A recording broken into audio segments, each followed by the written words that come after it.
Štai žiūrėkit, didžiulis trūkumas gana judrioje gatvėje, nėra kitoje pusėje gatvėje šalia gatvio.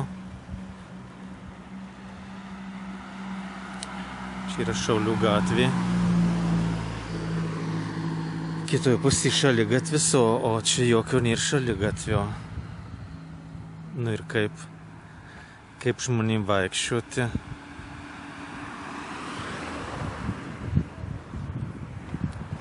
Štai kita vėl gatvelė.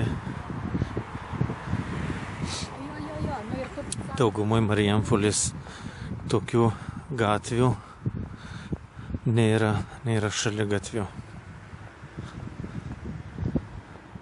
Štai vėlgi Švietimo gatvė. Netgi iš ne vienos pusės nėra jokio šalia gatvio.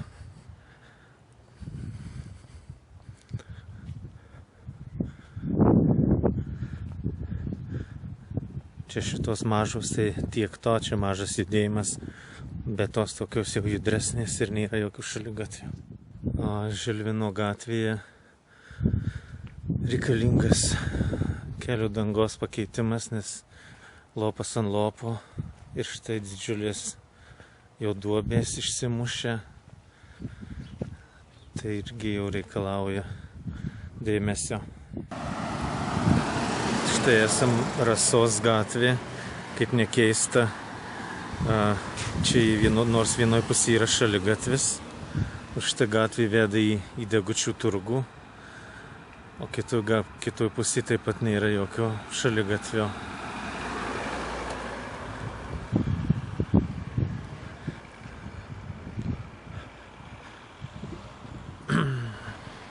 Tikriausiai dar tęsiasi Žilvino gatvė toliau.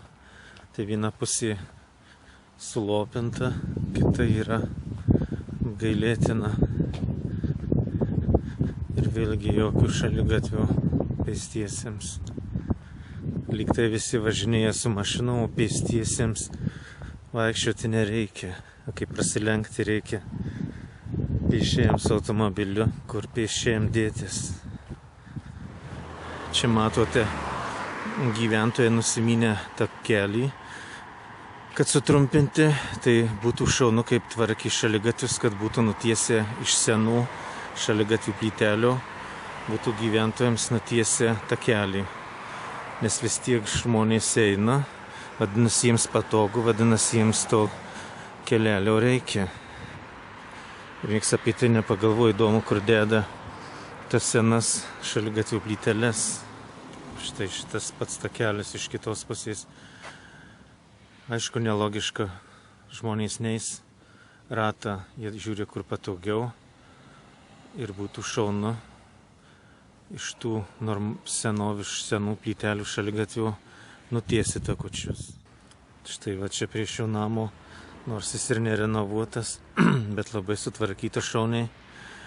Čia galima įtarti, kad gyvena koksai administracijos ponas Marijampolės, kad sutvarkyta. O čia va gretimas namas ir iš karto yra žiauru nesutvarkyta. Čia jau vadinasi gyvena ne žmonės. Jiem nereikia gerų kelių. Tegu jie važinėja per duobes, laužus automobilius. Pažiūrėkit, kas čia darosi. Kaip čia yra netvarka ir niekas netvarko. Čia žmonės patys gal bandėsi pasipilti akmenų. Dabar praūžė lietus po didelės sausros.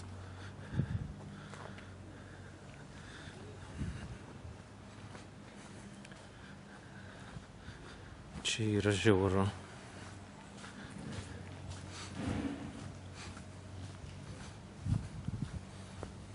Čia kaip negyvenamo kokio kaimo vietovė, bet ne Marijampolės miesto gatvelės ir prieigos prie daugiabučių namų. Dabar Čia šį namą renovuoja, bet ir įdomu, čia ar sutvarkys šitas prieigas. Čia kiek atsimenu irgi jau šitas galas. Čia tipo mašinų aikštelė.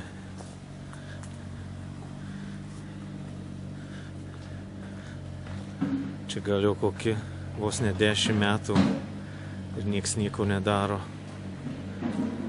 Ar žmonės nemoka įsireikalauti, ar čia šitie kotedžai lyg tai kažkokiem sportininkai lyg tai kokie čia gyvena, ar kas priimami, bet va niekas nieko nedaro. Štai po lietučio kas darosi, nei žmonėm praeit, nei mašinų pravažiuoti.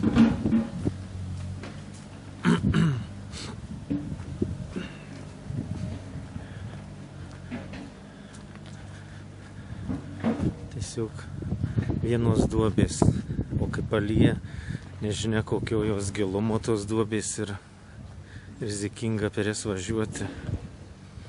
Nors šitą gatvę tai iš vis neturi jokio šaligatvių iš abiejų pusių.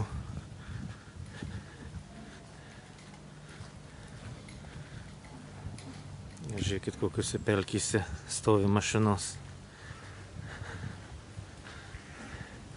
Čia netgi privažiavimas yra prie gydytojų Purtoko, čia Kauno gatvė, prie gydytojų Purtoko klinikos ir koks va privažiavimas ir priėjimas. Tai kaip dabar pereiti? Eisi pėsčias, mašina atvažiuos, tave visą išmaudys purvuose.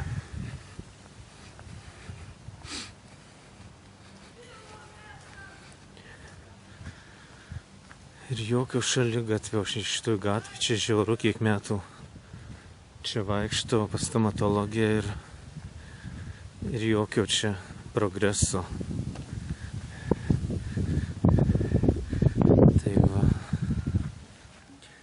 Taip pat tikriausiai arba Jaunimo gatvė, arba Draugystės gatvės kiemelis. Va stebėkite, šitam visam daugiabučiui kokia mašinų aikštelė yra 7 numeris. Ir kokius apgailėtino lygio privažiavimas prie šito namo. Ir taip pat jokio šaligatvio nėra.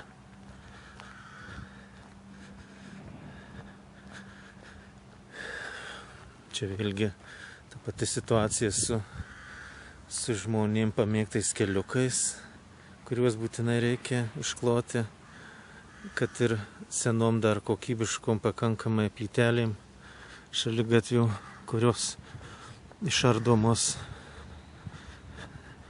Dabar keitė didžiulius plotus šaligatvių plytelių. Draugystės visą gatvę keitė, tai kur dėjo senas plyteles, o žiūrėkit, kaip žmonės gyvena.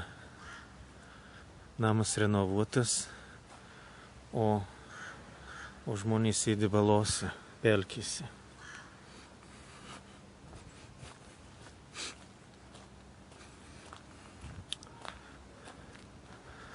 Čia yra žiauru.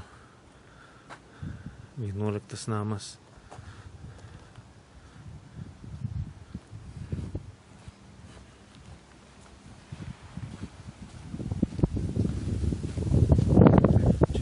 Aišku, šiukšlėm lieka, bet kas čia darosi su tais keliais.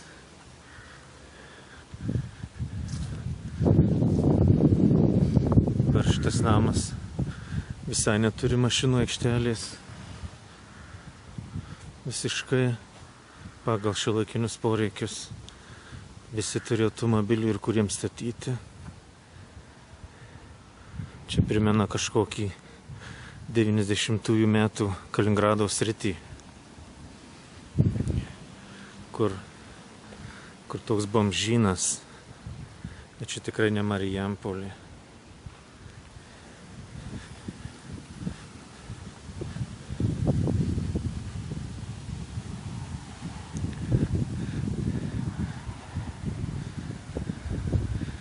kaip išeini pagrindinės gatves, lygiai tas pats kaip sostinėje Vilniuje, vieno prospekto miestas, Gedimino prospektas sutvarkytas, o čia vėlgi gyventojams būtina sutvarkyti prieigą, visi eina ir vaikai suaugę, neis iki kilometrą aplinkui, žmonės žiūri, kur patogiau, visam pasaulyje taip daroma.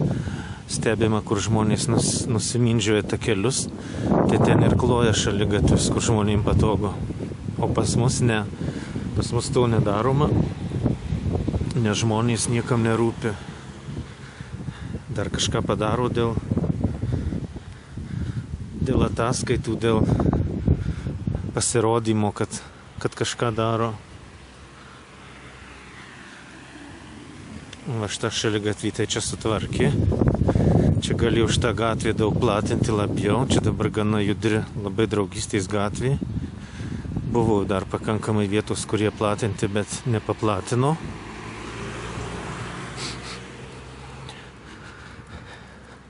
Prasidės rugsėjis, čia bus vieni kamščiai.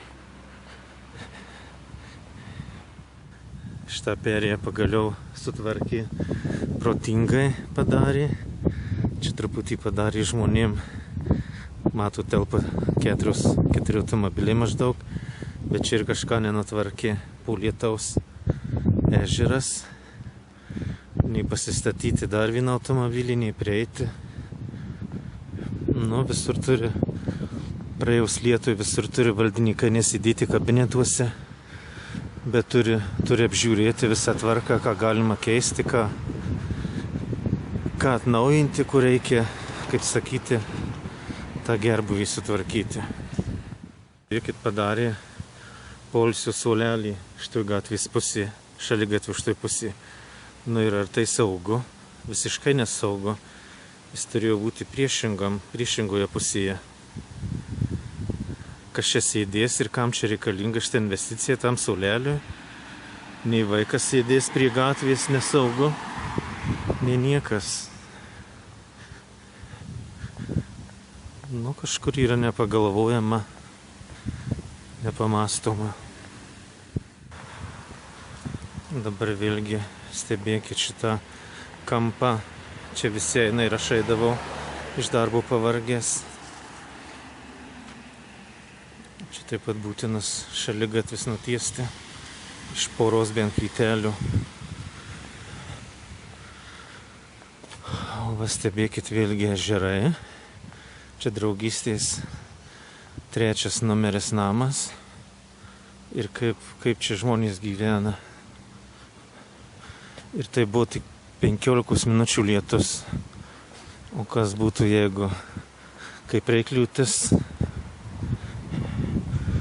tai lijo smarkus lietus 15 minučių, nu, o paskui toksai jau pakrapenimas buvo gal nu valandą, bet tai tik pakrapenimas. Ir žiūrėkit, kaip čia to 3 namo draugystės 3 žmonės gyvena. Tai yra katastrofa. Čia visada eidavau aš į darbą pro čia, nu ir niekaip nepraeisi. Čia tai iš visai Marijampolės valdininkai, pakelkit užpakalius nuo savo kėdžių ir tvarkykit ten, kur aktualu, kur reikia žmonėm gyvybiškai.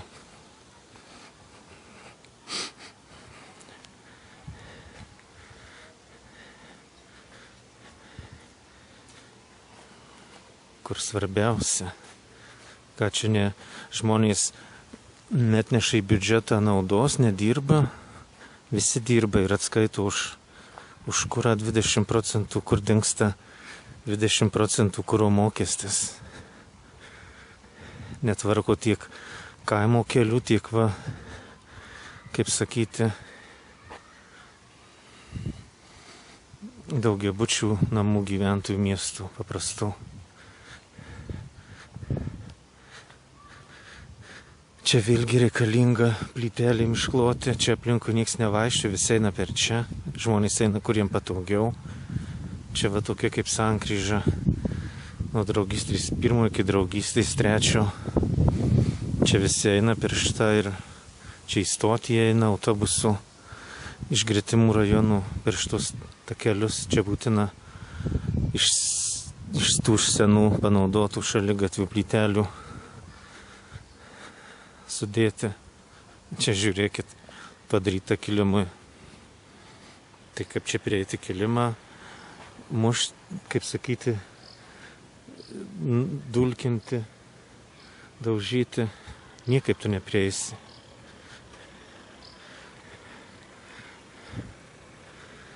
Tai va, visur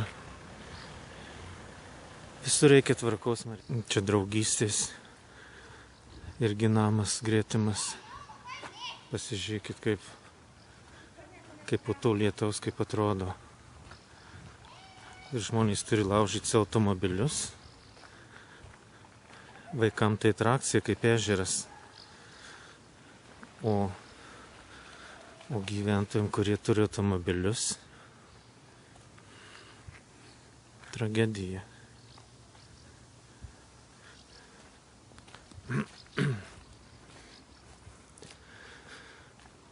Tai va, čia taip pat viskas apsemta.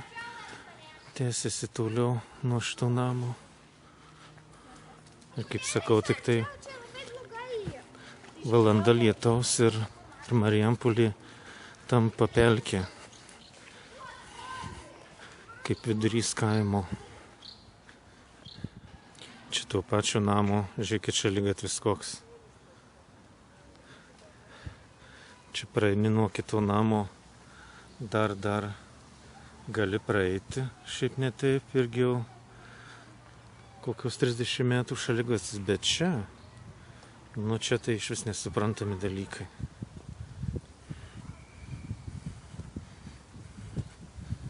Čia kaip po karo, jau pasigraužėkite vaizdais.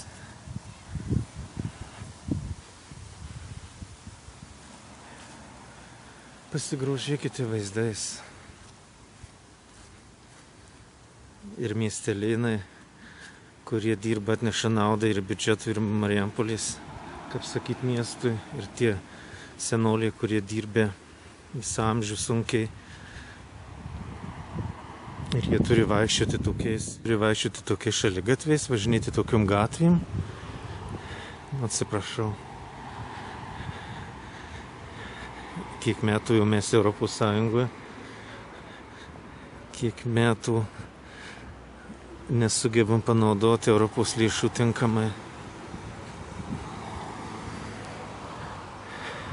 Čia irgi visi eina, toks gaunasi kaip alėja.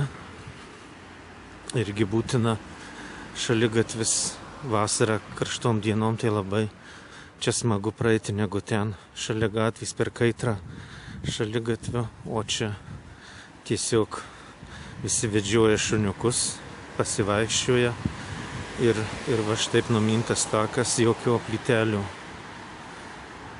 O kur klojo keitė šaligatvius į naujas plyteles, kur dėjo, pas ką nuėjo tos plytelės į sodus, į namus, neaišku. Ariaus ir Girėno 15, parduotuvė Aibė Rasa. Ir koks įvažiavimas į parduotuvės kiemelį, man atrodo, neprivalu už savo lėšas Aibei asfaltuoti šitą kiemelį. Tai irgi visuomeninės reikšmės.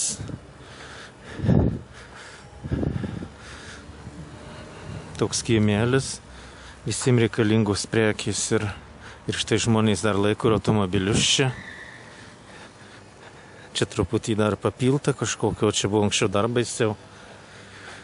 Bet vis tik pakankamai baisu ir čia būtina sutvarkyti. Taip neturėtų būti Marijampolės. Marijampolė gražus miestas, pakankamai gražiai sutvarkytas, bet va yra tokių